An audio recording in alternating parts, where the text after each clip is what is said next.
ይውል እግዚአብሔር ያምጣብን ሰዎችን ልንጋጭ እንችላለን ግን እኔ አትጠብቀኝ እኔ አንተን በ6000 ብር ሸጬ አልሄድም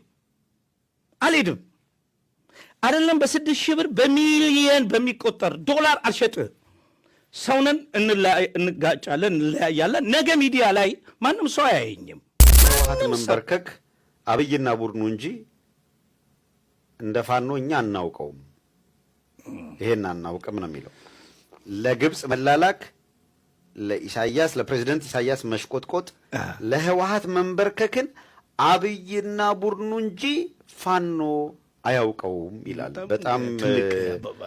በጣም ቦልድ አባባለው ሽመልስ አበራ እንዲህ አይነት ከልክ ያለፈ ታማኝነት ለሀብታሙ አያሌው ያሳየበት መንገድ ምክንያቱ ምንድነው ትንሽ የሚያጠያይቅ ነገር አይመስላችሁም በዚህ ጉዳይ ላይ ጥቂት መነጋገር ያለብን ይመስለኛል ሽመልስ አበራ ለሀብታሙ አያሌው ያሳየው መሽቆጥቆጥ ከልክ ያለፈ ነው ምንድነው ያለው ሽመልስ አበራ ጥቂት እንስማው ይውል እግዚአብሔር ያምጣብን ሰዎችን ልንጋጭ እንችላለን ግን እኔ አትጠብቀኝ እኔ አንተን በ6000 ብር ሸጬ አልሄድም አይደለም በ6000 ብር በሚሊየን በሚቆጠር ዶላር አልሸጥህ ሰውነን እንጋጫለን እንለያያለን ነገ ሚዲያ ላይ ማንም ሰው አያየኝም ማንም ሰው በታሪኩ ያንን አላደርግም ለምን አስተዳደጌ እኔ ያደግኩበት የመጣውበት መንገድ ይሄ አይደለም ፍለፊት መናገርና ብልግና ይለያያል ፍለፊት መናገርና ጨዋነት ይለያያል አፍ ሲከፈት ጭንቅላትን ያሳያል ይባል ያንን ነው ያየሁት በነገራችን ላይ ብዙ ማለት ስለማልፈልግ ነው በኋላ ሲፈቀድልኝ ወደፊት የምናገረው ነገር አለ አለቃዬ ሆነህ ለኔ 10 ሳንቲ ጭማሪ ሰተኛ አታውቅም አሰጠኝም ተቋሙ ከሚከፍለኝ እኔ ግን ለተቋሙ ብዙ ነገር አድርጌያለሁ ኮሚሽን ተከፍሎኝ አይደለም ሌላ ነገር ተከፍሎኝ አይደለም የተለየ ክፍያ ሳልወስድ ተዋናይ ሆኜ ፕሮግራም ዘርጊ ሆኜ አጫራች ሆኜ ምናምን ስራ የሰራው ሰው ነኝ ግን ይህንን መጥቼ ለአንድ ትናንሽና አነስተኛ ጥቃቅንና አነስተኛ የሚባል ተቋም ነበርና እንደዛ አይነት ሐሳብ ላላቸው ሰዎች መጥቼ ማጋራት አልፈልግም ምን ነገር ሲገባኝ በልኩ እናገራለን በነገራችን ላይ ይሄ ሁሉ ቃለ መሐላ ለምንድን ነው ያስፈልገው ሽመልስ በጣም ቃለ መሐላ በዛህ ለምንድን ነው ያስፈልገው እንደምታዩት በ6000 ብር አልክድህም በ6000 አይደለም በሚሊየን ዶላርም አንተን አልክድህም እያለ ገደብ ያለፈ ታማኝነቱን ለሽመልስ ማን ነው ለሀብታሙ አያሌው ሲያሳይ ነው ምንከታተለው ከዚህ ጀርባ ያለው እውነት ምንድነው ምናቀው ነገር የለም ስክሪን ላይ ወጥተው ሲወዳደሱ ብቻ ስለምናቀ እኔ ይሄን ጉዳይ የነ ሀብታሙ አያሌውና የነ ጄሪ ጉዳይ ወይ ደግሞ የሀብታሙና የኤርሚያስ ጉዳይ የሚመላለሷቸው ነገሮች ከእነሱ ሚዲያ ላይ ከሚወጡበት ዓላማ ትንሽ ፈቀቅ ያለ ስለሆነ በጣም ፐርሰናል ጉዳይ ማድረግ ቤት ውስጥ ያለ ጉዳይ ፐርሰናል ካራክተር አሳሲኔሽን እንደሚባለው አይነት ነገር ማለት የሆነ ጊዜ አብርሃን የሆነ ላይፍ ታሳልፋለህ ያ ከመቀራረብ የመጣ ከመላመድ የመጣ አንዳንድ ኖርማል ያልሆኑ ነገሮች ኖርማል ይሆናሉ ኦኬ ከማንም ራንደም ሰው ጋር የማታደርገውን ነገር ከመቀራረብ የተነሳ ኖርማል ሆኖ የምታደርጋቸው ነገሮች ሊኖሩ ይችላሉ ነገ ምን እንደሚመጣ ብዙዎቻችን ስለማንገምት ክፉ ቀን ይመጣል ብለን ስለማናስብ ሚስጥሮቻችን በሙሉ አንዳንዴ የተገለጡ ሊሆኑ ይችላል ያን የተፈጠሩትን ነገሮች አሁን እያመጣ በጸብህ ጊዜ በሰላሙ ጊዜ ዝም ብለህ ቁጭ ብለህ በጸቡ ጊዜ እያመጣ መወራው ድንጋይ በጣም የሚያስለች ነገር ነውና እዛ ሰርክል ውስጥ ሽመልስ አበራ መግባቱ ግን ይደብራል ሽመልስ አበራ ያሁን ሰው ነው ከነዚህ ሰው ከሀብታሙ አያሌው ጋር ያሁን ሰው ነው እነዛ ረጅም ዓመታት አብረው ያሳለፉ ሰዎች ናቸው ረጅም ዓመታት ኢሳት ውስጥ የነበሩ ሰዎች ብዙ ነገሮቻቸው የሚተዋወቁ ሰዎች ናቸው ከሌ ጥፋተኛ ነው ከሌ እንደዚህ እዛ ውስጥ ጉንጫ አልፋ ክርክር ነው የሚሆነው እዛ ውስጥ መግባት አያስፈልግም ለሚነሱ ፖለቲካዊ ጉዳዮችም የሚያዋጣው ጠብ የሚያደርገው አንዳችም ነገር የለም እንደ ሙዳቸው ቢተውት ደስ ይለኛል እንደው ባይነካኩት እንዲህ ያሉ ፐርሰናል ነገሮችን ባያነሱ ሰማው ኤርሚያስ ለገሰ ትቶታል ንቆት የተወው ይመስለኛል መሀል ላይ እንደው ዝም ብሎ መወራወሩ ምናምን አለ እንጂ ንቆት የተወውም ይመስለኛል እነዛ ናቸው ማይሆን ስም በተደጋጋሚ እነከሌም እንዲላሉ ብለው ስም ሲሰጡ ሰምታችኋል ቢቀር ለተነሱበት ዓላማም ለፖለቲካው የሚያዋጣው ነገር ስለሌለ ስድብ፣ ፐርሰናል ጉዳይን አውጥቶ አደባባይ ላይ ማስጣት ለፖለቲካ ቆመንለታል ለሚሉት አስተሳሰብ አንዳችም ጠጠር አያዋጣም። ቢቀር ነበረ የሚሻለው። እዚህ እንዲቀር የምንፈልገው የምንመኘው ነገር ላይ ሰጥቶ ነው የገባው ዘሎ ሽመልስ አበራ። ሳይድ ይዞ ከሀብታሙ አያሌው ወገን ነገ ከነገ ወዲያ ሀብታሙን ተቃርኖ ከነ ጄሪ ጋር ላለመለጠፉ እርግጠኛ ማንሆንበት ሰው ነው አሁን ዘሎ የገባው እና ቃለ መሐላው አበዛዙ እንዴት 6,000 ብር ተከፍሎኝ አልሸጥህም በሚሊዮን ዶላር ምን ያንተ ምሸጥህ አይደለም ክፉ ያምጣብንና ልንጣላ እንችላለን ብንጣላ እንኳን ሚዲያ ላይ አታዩኝም እያለ ሲምል ሲገዘት ነው የምታዩት። ይሄንን ስሰማ ለምንድነው ሰዎች በዚህ ደረጃ ታማኝ መሆናቸውን ማሳየት የሚፈልጉት? ላይሆኑ ይችላሉ፣ ሊሆኑ ይችላሉ፣ እሱ አይደለም ጉዳይ፣ ግን ማሳየት ይፈልጋሉ ታማኝ መሆናቸውን። በጣም ከልክ ያለፈ እምነት አንተ ላይ እንዳለ ማሳየት የሚፈልጉት ለምንድን ነው? ከምን የመነጨ ነው? ምክንያቱም አነሳሰሪ ነው ይሄ። አሁን ከሀብታሙ ጋር አብሮ ለመስራት እንዲህ መጎዝጎዝ አያስፈልግም አይደለ? በቃ እኮ መርህ ካለህ ተቋም ውስጥ የምትሰራ ከሆነ ሚመራህ መርሁ ነው። ለዛ ዲሲፕሊን መገዛት አለብህ። ዲሲፕሊን ሆነህ ተቋም ውስጥ የምትሰራ ከሆነ ሲናገር ነበር ተቋሙ ከሚከፍለኝ ውጪ እንደዚህ ምናምን እያለ ተቋሙ ከሆነ የሚከፍል ለሀብታሙ መገዛት የለብህም።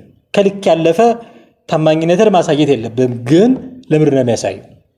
አሁን በጥቅሉ የሽመልስ አበራ ጉዳይ ብቻ ሳይሆን በጥቅሉ ሰው በጣም ከመጠን ያለፈ ታማኝነቱን ለሆነ ሰው የሚያሳየው ከምን የተመጣ ነው?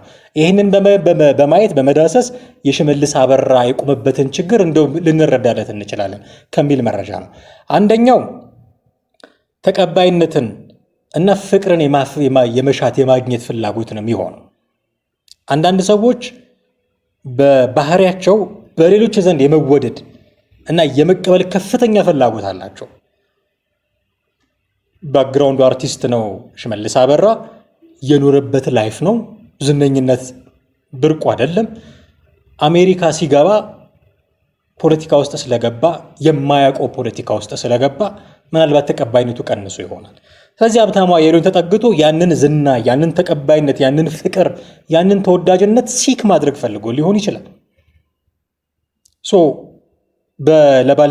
ለባልደረቦቻቸው አይደለም ማለት ይከብዳቸዋል። አንዳንዱ ጉዳዮች ኖ ማለት ይከብዳቸዋል። ወይም ግጭትን ይፈሩና ከእሱ ጋር ብጋጭ እንዲህ አይነት መጠላት ውስጥ እገባለሁ ብሎ ሊያስቡ ይችላሉ። የራሳቸውን ጥቅም ጭምር አሳልፈው በመስጠት ከልክ ያለፈ ታማኝነትን ያሳያሉ። አንደኛው እሱ ነው። ሌላኛው የደህንነት ፍለጋ ወይም ደግሞ አጋር ፍለጋ እንዲህ አይነት ጉዳዮች ከልክ ያለፉ ታማኝነቶችን ሸዋፕ ማድረግ ሊኖር ይችላል። ምናልባት የሥራ ቦታ ፖለቲካ የሚበዛበት ሊሆን ይችላል። ኢንፋክት ሽመልስ አበራ ያለበት ቦታ ፖለቲካ የሚበዛበት ነው። ስለዚህ ሰዎች በዚህ የተነሳ ፖለቲካ ደግሞ አቋም ይፈልጋል አይደለ? የሚደግፍህ አቋም ያለው ሰው አካል ነው። የሚቃወምህ አቋም ያለው ሰው አካል ነው። አቋሙን ስትነካበት ነው የሚቃወምህ። አቋሙን ስታበረታታለት ነው የሚደግፍህ።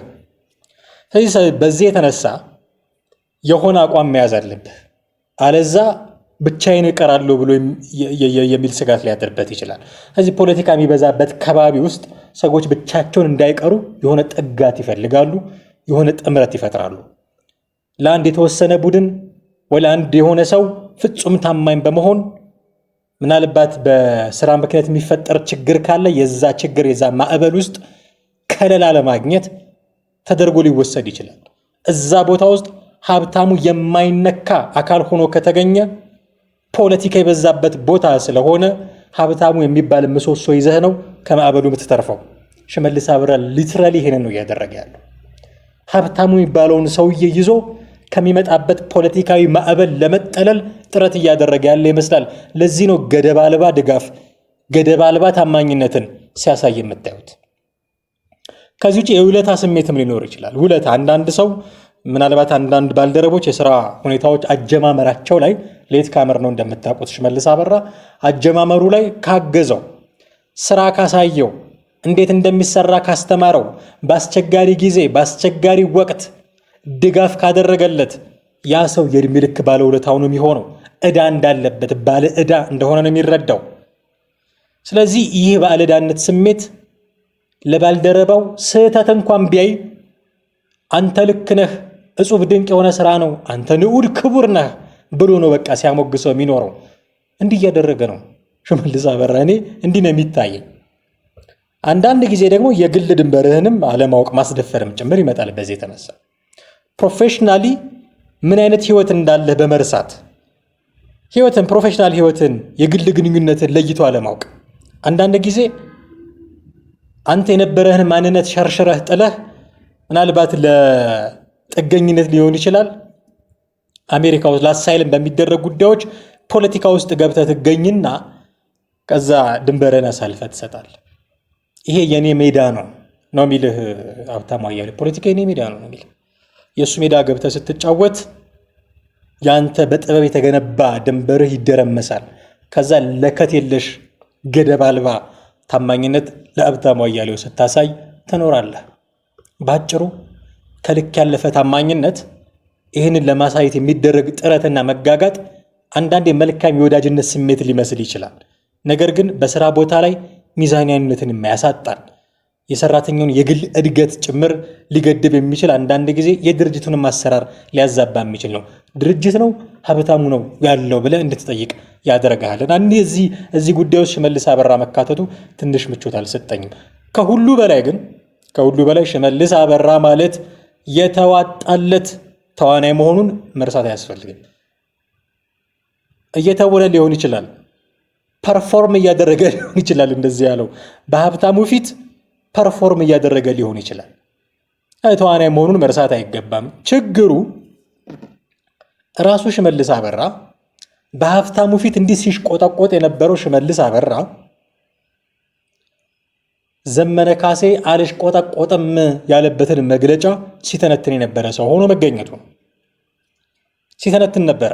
ዘመነ ካሴ ያወጣው መግለጫ ከራሱ ከሀብታሙ ጋር ቁጭ ብሎ አልሽቆጠቆጥም ያለበትን መግለጫ እንዲህ እያሉ ለሁለት ሲተነትኑ ነበረ ስሟቸው። ህወሓት መንበርከክ አብይና ቡድኑ እንጂ እንደ ፋኖ እኛ አናውቀውም፣ ይሄን አናውቅም ነው የሚለው። ለግብፅ መላላክ፣ ለኢሳያስ ለፕሬዝዳንት ኢሳያስ መሽቆጥቆጥ፣ ለህወሓት መንበርከክን አብይና ቡድኑ እንጂ ፋኖ አያውቀውም ይላል። በጣም ቦልድ አባባል ነው የንግግሩ ይዘት። ሌሎቹን የንግግሮቹን ማዕከልም እንግዲህ ከነገ ወዲያም አንዴ ደገም እስቲ። ለግብፅ መላላክ፣ ለፕሬዝደንት ኢሳያስ መሽቆጥቆጥ፣ ለህወሓት መንበርከክ አብይና ቡድኑ እንጂ ፋኖ አያውቀውም። እንትኑን እኮ ነው አይሲሲ ጋር ሄዶ ወላይ ያላት አብይ እንጂ ፋኖ አይደለም። ኢሳያስ ጋር ሄዶ አምባሳደር የአንድ ሀገር ጠቅላይ ሚኒስትር አምባሳደር ሆናለሁ ያለበት መላላኩን በደንብ የሚያሳይ ነው። ከዛ ደግሞ ከትግራይ ጋር ያው እንደምናየው ነው። በመጣ ቁጥር ሽማግሌ እየሄደ እየተንበረከከ የሚለምነው እሱ እንጂ ፋኖ አይደለም። በጣም የእውነት ትልቅ አባባል ነውና ይሄንን መግለጫ የተነተነ ሰው አይመስልም በሀብታሙ ፊት ሲሽቆጠቆጥ ዘመዳችን ሽመልስ አበራ። በእርግጥ ይሄ መግለጫ ዘመነ ካሴ ብቻውን ላለመቅረት የሰጠው መግለጫ ነው። ብቻውን ላለመቅረት አስረስ ማረ ዳምጤ በተደጋጋሚ ባላምነውም እኔ በተደጋጋሚ ስለ ጽምዶ የማውቀው ነገር የለም፣ ስለ ሰሜናዊ ጥምረት የማውቀው ነገር የለም ብሎ ሲናገር ሰምተነዋል። በተደጋጋሚ ጊዜ፣ በጣም በተደጋጋሚ ጊዜ አስረስ ማረ ዳምጤ መሳይ ጋም ቀረበ፣ መዓዛም ጋር ቀረበ፣ የትም ይቅረብ ስለዚህ ጥምረት ምን ትላለህ የሚል ነገር ሲነሳለት አይኔን ግንባር ያደርገው ብሎ ፍጹም እንደሌለ እንዳልተደረገ ቢኖር ደስ ይለኛል ግን የለም እያለ ሲናገር ነው የምንሰማው። ይህን የሚያደርገው በሁለት ምክንያት ነው። ቢኖር ደስ ይለኛል የሚለው የተጀመረው ያለው ነገር እንዳይቋረጥ ስለሚፈልግ መንከባከብ ያስፈልጋል እሱን። ስለዚህ ዲፕሎማቲክ በሆነ ወይ እየተንከባከበው ነው። ቢኖር ደስ ይለኛል፣ ከነሱ ጋር አብሮ መስራት የሚጠላ አይደለም፣ ብልጽግና እስከ ኤርትራ ጋር ሰርቶ የለም ወይ የሚሉ ማጀቢያዎችን አስቀምጦ፣ ሁለተኛው ከነጭራሹ የለም ሲል ደግሞ አለ ካለ ጥያቄ የሚያነሱበት ወገኖች እንዳሉ ስለሚያውቅ እኛ የምንደግፋችሁ ከቲፒኤልኤፍ ጋር ከኤርትራ ጋር እንድትሰሩ አይደለም የሚል ማዕበል እንደሚነሳበት ስለሚያውቅ በሁለቱም ወገን ያለውን ጉዳይ ለማስተማም ጥረት እያደረገ በአደባባይ ሁሌ ሲናገር እንሰማዋለን። ዘመነ ካሴስ በተለያዩ መረጃዎች እንደምንሰማው ፖሊስ ቢሮውን ሰብስቦ ከቲፒኤልኤፍ ጋር መስራት አለብን የሚል ጫና ለማሳደር በተደጋጋሚ ጥረት ሲያደርግ ነበረ። እሱ ብቻውን የመነጠል አይነት ስሜት ውስጥ ነበረ። በዚህ ጉዳይ ላይ አሉ እኮ ጉዳዩን የሚፈልጉት ግን በአደባባይ ወጥተው አሉ መስራት አለብን ከቲፒኤልኤፍም ከኤርትራም ጋር መስራት አለብን የሚል ሙግት ሲገጥሙ አታያቸውም። ዘመነ ካሴን ብቻውን አስቀምጠውት ጎንደሮች ጋር ያለው ተቃውሞ ግልጽ ነው፣ በትክክል ግልጽ ነው። አንሰራም ከቲፒኤልኤፍ ጋር የቅርብ ጊዜው የአርበኛ መሳፍንት ተስፉ ጉዳይ ይሄንን ነው የሚያሳየን። አንሰራም በቃ ከቲፒኤልኤፍ ጋር አንሰራም፣ በቃ አንሰራም እና ኮታራ ናችሁ ከነሱ ጋር የምትነጋገሩ ፋኖች እያሉ ነበረ ሲናገሩ የነበሩት እነ መሳፍንት። ይሄንን ብቻውን የተሸከመ ሰው ነው ዘመነ ካሴ።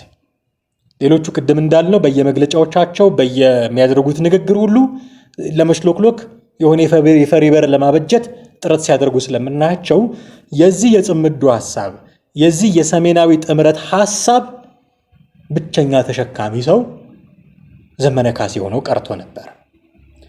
ስለዚህ ዘመነ ካሴ ብቻውን ላለመቅረት ይህንን መግለጫ ይዞ ወደፊት ወጥቷል። አልሽቆጠቆጥም፣ ከህወሓት ጋር አልፈራም፣ አላለቀልቅም፣ ተላላኪ አልሆንም፣ መርፌ እንኳን ብትሆን የሚል መግለጫ ይዞ ወጣ እና ብቻውን ከቀረበት ጎራ ወደ ሆነ ጎራ ለመደመር። በእርግጥ ይሄም የዘመነ ካሴ መግለጫ ሁለት በር ነው ያለው፣ በሁለት በር ነው ያስቀመጠው። የመጀመሪያው ምንድን ነው? አሁንም ዲፕሎማቲካሊ እነዛኞቹን ወገኖች ላለማስኮረፍ ጥረት እያደረገ ነው። እነዛኞቹን ምለው በጽምዶ ስም ከፋኖ ጋር ለመጣበቅ አብሮ ለመሆን ጥረት እያደረጉ ነው የሚባሉትን ወገኖችም እነሱንም ላለማስከፋት፣ ከቲፒኤልኤፍ ጋር እንዴት ትሰራለህ? አማራ ላይ ሳብ አወራረዳለሁ ያለ ድርጅት ነው እንዴት ትሰራለህ? የሚሉትንም ላለማስከፋት የሚሆኑ ሁለት በሮችን ያዘጋጀ መግለጫ ነው። የመጀመሪያው በር ከቲፒኤልኤፍ ጋር የምንሰራው ተሽቆጥቁጠን አይደለም፣ የሚሽቆጠቆጠው ብልጽግና ነው፣ እኛ አይደለንም። እንትና ማነው ሽመልስ አበራ ሲል እንደሰማችሁ ኦባሳንጆን የላከው ለሽምግልና ነው እባካችሁ ብሎ ሊለምን ነው። የሚሽቆጠቆጠው እሱ ነው፣ እኔ አይደለሁም። ስለዚህ ከቲፒኤልኤፍ ጋር ከሰራው ተሽቆጥቁጬ ፈርቼ ተላልኬ ሳይሆን ጉዳዮችን አስቀምጬ የአማራን ጥቅም የሚያስከብሩ 1 2 3 ተብለው ተሰፍረው ተቆጥረው የተቀመጡ ዓላማዎችን አስቀምጬ በዛ ላይ ነው የምሰራው፣ በዛ ላይ ነው የምገናኘው። ጥምረት የምፈጥረው ጽምዶን በሉት ሰሜናዊ ጥምረትም በሉት በዚህ ነው የምሰራው። ስለዚህ ፈሪ አይደለሁም፣ አልሽቆጠቆጥም። ከዚህ በፊት እንዳየነው አሁንም እንደምትሰጉት እኛ ለህወሓት አንንበረከክም፣ የትሮይ ፈረስ አይደለንም እንደምትሉን ተሸክመን እሱን 4 ኪሎ የማስገባት ስራ አይደለም የምንሰራው፣ አንሽቆጠቆጥም። ይልቅስ በእኛ ዓላማ ዙሪያ ነው የሚሰባሰበው ይሄ ጽምዶ ወይም ሰሜናዊ ጥምረት የሚል በር ከፍቷል። አልሽቆጠቆጥም ሲል እንዲህ አይነት በር ነው የከፈተው። ሌላኛው በር እኔም የለሁበትም የሚል በር ነው። እኔም የለሁበትም፣ እናንተ ብቻ ሳትሆኑ ከቲፒኤልኤፍ ጋር መሰራት የለበትም የምትሉት እናንተ ብቻ ሳትሆኑ እኔም ጭምር ነኝ፣ እኔም የለሁበትም። ብቻውን ቀርቷል አላለም? ቅድም ጎራውን ተቀላቀለ ማለት ነው። እና አስረስ ዳምጤን ጎራ እኔም የለሁበትም። ይሄ ሲወራ ለነበረው ጽምዶ ትልቅ አደጋን ሊሆን እንደሚችል ግልጽ ነው። ስለዚህ መሀል ላይ ቆሞ ወደ ተመቸው ለማጋደል ልክ ኤርሚያስ ለገሰ የትግራይ ልሂቃንን የቲፒኤልኤፍ ሰዎችን ፖለቲካ የአጥር ላይ ፖለቲካ ነው የሚለው። አጥር ላይ ነው የተቀመጡት። አጥሩ ሁለት የተለያዩ አቋሞችን ለምሳሌ መገንጠል ከሆኑ ወራት ዓመት በፊት ከኔ ጋር ቃለ ምልልስ ነበረን በበየነ መረብ ያነሳልኝ ነገር ነበረ። ያኔ እነዚህ ሰዎች እንገንጠል ቢሉስ ያዋጣቸው ይሆን ወይ የሚል ጥያቄ አንስቼለት መወሰን አንችልም፣ አጥር ላይ የተንጠለጠሉ ናቸው። ሄዶ ሁኔታው መገንጠልን የሚያስገድድ ከሆነ ወደ መገንጠል ሊዘሉ፣ አይ መገንጠል የለብንም ከኢትዮጵያ ጋር መቀጠል አለብን ከሆነ በሱም ሊቀጥሉ ወይ በጦርነት አሸነፈን አጥር ላይ ናቸው ብቻ ከዛ ወደ ተመቻቸው ወደ አጋደለው ዘለው ለመግባት ዝግጁ ናቸው የሚል ጥሩ ማብራሪያ ሲሰጥ ነበር። አሁን ይሄ አጥር ላይ ነው የወጣው ዘመነ ካሴ። እዚህ አጥር ላይ ወጥቶ ጽምዶ የሚጠነክር ሰሜናዊ ጥምረት የሚፋፋ ከሆነ ዘሎ ሊገባ እዛ አይ ከነሱ ጋር መስራት የለብንም የሚለው ቡድን አይሎ ቲፒኤልኤፍን አይነህን ላፈር የሚሉት ከሆነ ዘሎ ወደዚህ ሊገባ አጥር ላይ ተንጠልጥሏል። ሁለት በር ከፍቶ ነው ቁጭ ያለው እና ሁለት ጉድጓድ ያላት አይጥ አትሞትም ይላሉ አባ